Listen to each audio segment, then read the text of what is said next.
Are you struggling to play Barony? Are you lost because everything is so confusing and mysterious it's hard to understand what's going on? Are you angry because you keep dying early on and can't get far with each run? Are you just lazy and don't feel like doing the Hall of Trials to learn about the game? Don't worry, I didn't do it for a long time either. But if the answer is yes, you've come to the right place. I'll be covering some major information and tips that I feel every single person should know before they attempt to play Barony. Not because new players are dumb, but because Barony is just really hard. There's a lot that you need to know or learn from the very beginning of the game, and it can be seriously overwhelming for anybody who begins playing this game without any knowledge of its mechanics or how they work. So I'll be highlighting some of the biggest features in Barony that I see a lot of players struggle to understand in this video too. Also, this is for completely new players, so I will be focusing on the very beginning of the game and no DLC races. If you want any other Barony tutorials, just let me know what they should be in the comments below. Anyways, let's get into it. Probably the easiest thing you can do to make your life easier in Barony is change the game flags. During the character selection and in-game, you can change some of the game settings so things like random traps and minotaurs won't appear,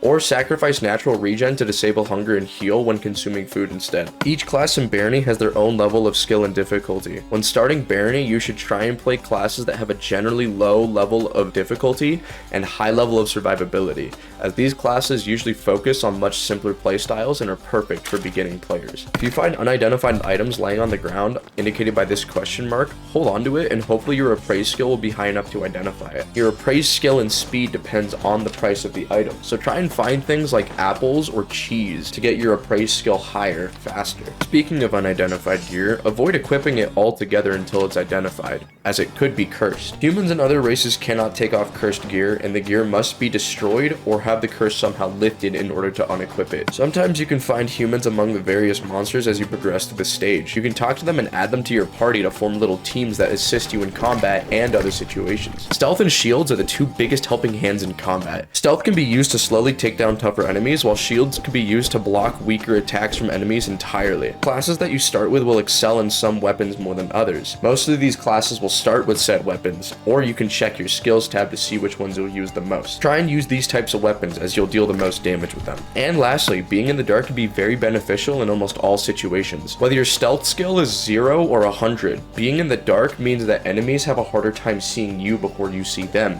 meaning you can get the jump on most enemies before they get the jump on you, allowing you to win much more fights without taking much damage. And that's about it. There's so much more advice I'd be willing to give on this game, but I want to keep this video short and simple for those who need it. If you thought the video was helpful, please consider liking and subscribing, as that helps the video and my channel out, which is pretty cool. Also check out my other content, because I like to make Barony videos for fun, because you know, the game's fun. Lastly, you should check out my Kick if you really like watching Barony content. If you enjoyed that, along with various other games, and sometimes some art, then consider checking out my Kick. Anyways, that's about it. Farewell.